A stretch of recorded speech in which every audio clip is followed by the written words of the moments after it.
This vote, the yeas are 49, the nays are 45. 3/5 of the Senate's duly chosen and sworn have not having voted in the affirmative. The motion is not agreed to. CNN article from Thursday said that Democrats are preparing to keep on with this shutdown for, and I quote, several more weeks. I guess Democrats are not going to be satisfied until military families and government workers are lining up at food banks or visiting payday lenders or simply charging necessary items like milk and bread on their credit cards to be repaid later if they can, along with the big interest charges that come with that. But hey, while military families and government workers may be deeply stressed, at least life is getting better every day for Senate Democrats. If Republicans remain dug in, the American people will hold them responsible for rising health care costs. If Republicans do nothing, then they will be the ones triggering a massive health care panic that will be felt from coast to coast. This is a non-negotiable fact. Democrats want to avoid reaching that point. We want to work in a serious way with our Republican colleagues and with President Trump to defuse this health care crisis before it starts. But we're running out of time.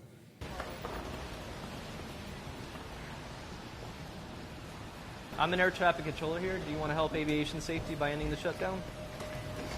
Aviation safety? Thank you.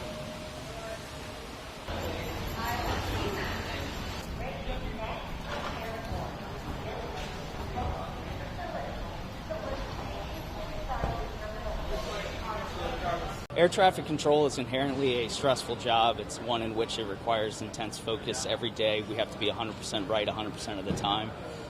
Not knowing exactly how I'm going to have childcare for my kids or put gas in the car or pay the next mortgage payment adds a certain level of stress onto an already stressful profession. It's just very difficult the longer that this goes on. The more, any savings that I may have start to dwindle, and it's just really important that we all get paid as soon as possible for the work that we're doing.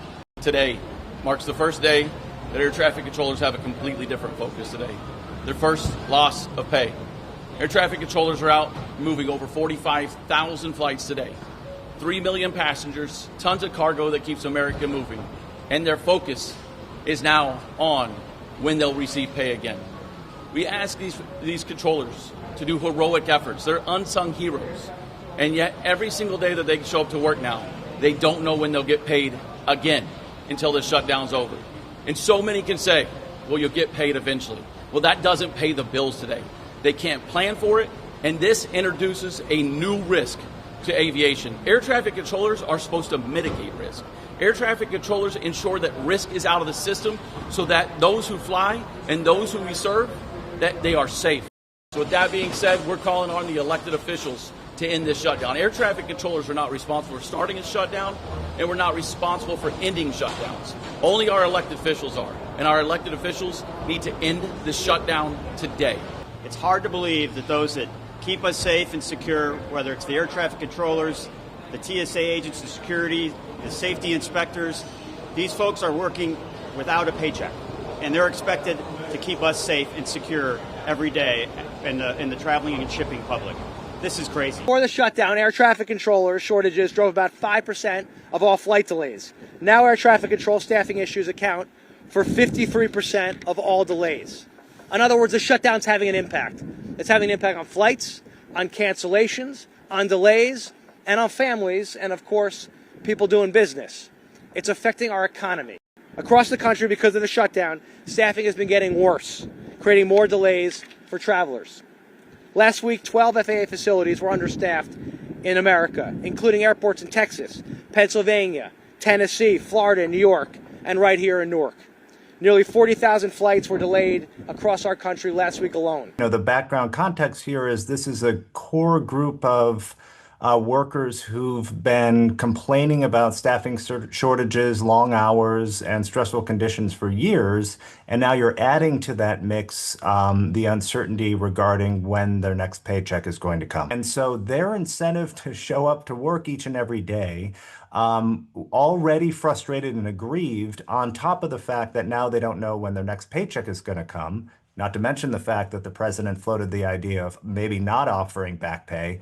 That's just going to lower the incentive to keep showing up as the shutdown carries on. It's completely understandable that air traffic control, and I think we'll see more attention placed on TSA agents too in the coming days, are being used as kind of, a pawn or a negotiating point here because they are an absolute linchpin in the economy, right? And they affect everyone on, from the CEO class all the way down to your average American trying to get to a family reunion, trying to gather with family to grieve a loved one who's passed. And so there's a reason why they have occupied such a central role in the kind of jockeying over who's to blame and how do we reach an end to the government shutdown. 偷偷告诉大家，我最近发现了新法宝 Royal Face 逆时奇迹系列，它有活肤露、全效精华，还有精华霜。尤其我皮肤比较偏干，所以我非常的注重保湿。保湿做得好，肌肤自然烹润。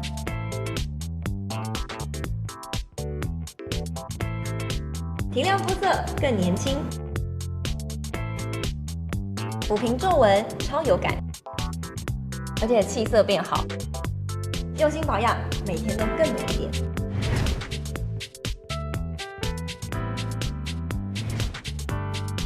美吧！